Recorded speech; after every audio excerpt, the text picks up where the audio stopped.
जय माता रानी भक्तों, आप सभी का स्वागत है आपके अपने ही चैनल पर संदीप भक्ति ज्ञान गंगा में। भक्तों, आप सभी को नवरात्रि पर्व की बहुत बहुत शुभकामनाएं। देखिए भक्तों, धीरे धीरे नवरात्रि अपनी संपूर्णता की ओर जा रहे हैं। आशा करती हूँ कि माता रानी की कृपा से आपके नवरात्रि बहुत अच्छे से जा रहे होंगे। आप भी माता रानी की भक्ति में अच्छी प्रकार से लीन होंगे, माता रानी की कृपा प्राप्त कर रहे होंगे। कमेंट में माता रानी का जयकारा अवश्य रूप से लिख दीजिएगा, जय माता रानी। तो देखिए भक्तों, माता रानी का आशीर्वाद सदैव आपको प्राप्त होता रहे। आज की इस वीडियो में मैं आपको बताने वाली हूँ कि महाअष्टमी और महानवमी का पूजन किस प्रकार से करें, यानी कि नवरात्रि के अंतिम दिन हमें किस प्रकार से पूजा करनी है। तो आज की इस वीडियो में मैं आपको बताने वाली हूँ। किसी किसी के यहाँ पर तो अष्टमी पूजी जाती है, किसी किसी के यहाँ पर नवमी पूजती है। तो जैसे भी आपके यहाँ पर नवरात्रि अंतिम दिन होता हो, उसी किसी किसी के यहाँ पर अष्टमी, किसी किसी के यहाँ पर नवमी के दिन हवन कन्या पूजन होता है। तो उस दिन आप इसी तरीके से पूजन करेंगे। सुबह सवेरे स्नान आदि कर से निवृत्त होकर के सबसे पहले सूर्यदेव को अर्घ्य दें। फिर उसके बाद जो है अपनी चौकी पर आए, जो सूखे फूल हैं उन्हें आप हटा दें और साफ सुथरा कर लें। और इसके बाद में जल, गंगा जल मिले जल से आप शुद्धिकरण करें, पवित्रीकरण करें। और फिर जवारों को भी आपने सींचना है। जवारों के रूप में हमने शाकुंभरी माता को विराजमान किया है। तो इस तरह से हम जल से सींच देंगे। और देखिए, जो भी आपने श्रृंगार की सामग्री रखी है और दक्षिणा रखी है, ये आपने सेम ऐसे ही रहने देना है। और सफाई आप अच्छे से कर लीजिएगा। कोई भी जो भी आपने स्थापना की है वो कोई चीज़ हिलनी नहीं चाहिए। अगर आपने अखंड जोत जलाई है तो उसमें घी तेल जरूर से डाल दें, व्यवस्था कर लें उसकी, मतलब उसको संभाल लें। ठीक है। सबसे पहले हम गणपति भगवान को चंदन रोली से टीका करेंगे। यदि आप प्रतिदिन जनेऊ और कलावा बदलते हैं तो आज के दिन भी जनेऊ और कलावा बदल सकते हैं। नवग्रह की स्थापना की है, चंदन रोली से हम यहाँ पर छींटा लगा देंगे। तो उसी तरीके से जैसे आप पहले दिन फूल पत्तियाँ चढ़ाए वो साफ सुथरा कर देंगे, हटा देंगे और सफाई वगैरह कर लेंगे।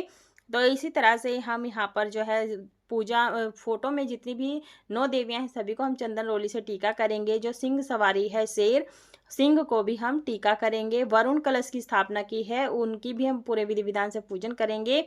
जो रोली आपकी उंगली में बच जाती है उसे अपनी चूड़ी में लगा लें और अपनी मांग में भर लें। और जो हमारे यहाँ पर ना ज्वारों पे जो है 9 टिक्कियाँ लगाई जाती हैं और आप 8 भी टिक्कियाँ लगा सकते हैं। तो हम यहाँ पर चंदन रोली से 9 टिक्कियाँ लगा लेंगे। बहुत ही शुभ रहता है, क्योंकि जो नवरात्रि होती है पूरे 9 दिन की होती है। तो आप 9 दिन की 9 बिंदियाँ लगा सकते हैं। आप डेली भी लगा सकते हैं और या फिर आप लास्ट दिन भी लगा सकते हैं। तो मैंने पहले भी स्थापना करते समय भी लगाई थी। इसके बाद में हम गणेश भगवान को जो है दुर्वा चढ़ाएंगे, फूल चढ़ाएंगे। यदि आपको कमल का फूल मिल जाता है तो आप जरूर से आज समर्पित करें, क्योंकि जो कमल का फूल है माता रानी को अत्यधिक प्रिय होता है। यदि कमल का फूल नहीं मिल पाता है किसी कारणवश तो आप गुलाब के फूल भी समर्पित कर सकते हैं। तो इसी तरह से हमें माता की जो है जिस दिन हम उद्यापन करते हैं, यानी नवरात्रि का कंजका पूजन करते हैं, कन्या पूजन करते हैं, उस दिन इसी तरह से पूरे विधि विधान से हमें पूजन करना होता है। तो हम माता रानी को यहाँ पर फूल चढ़ा देंगे।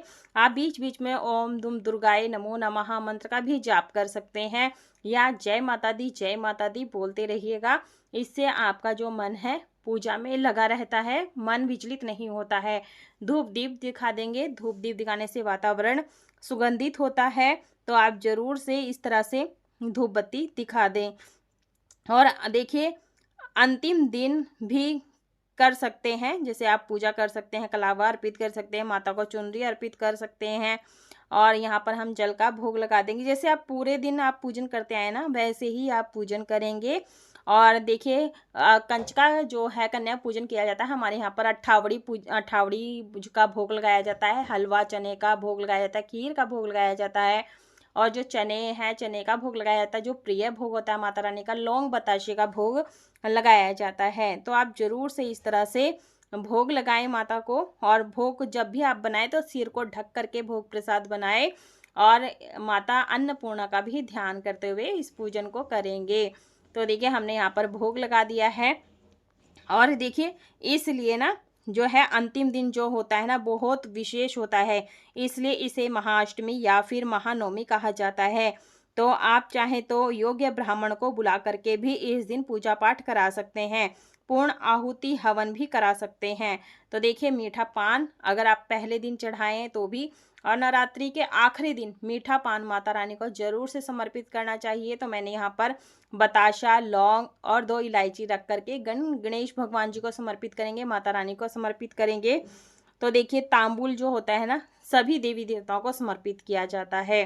और देखिए, यदि आपने पूरे 9 दिनों तक नवरात्रि व्रत की कथा पढ़ी है, वो पढ़ते आ रहे हैं, तो आप अपना पाठ संपूर्ण कर लें। अगर दुर्गा सप्तशती का पाठ करते आ रहे हैं तो वो भी आप अपना पाठ संपूर्ण कर लें, या फिर आप मंत्रों का जाप करते आ रहे हैं तो आप मंत्रों का जाप भी कर सकते हैं। तो अक्षत पुष्प लेकर के इसी तरह से हमें पाठ संपूर्ण करना होता है। संपूर्ण करने के बाद में अक्षत पुष्प माता रानी के चरणों में छोड़ देंगे। तो देखिए भक्तों, हम ना इस प्रकार से जो है पूजन करते हैं। महागौरी का पूजन होता है आखिरी दिन, और महानवमी के दिन माता सिद्धिदात्री का पूजन होता है।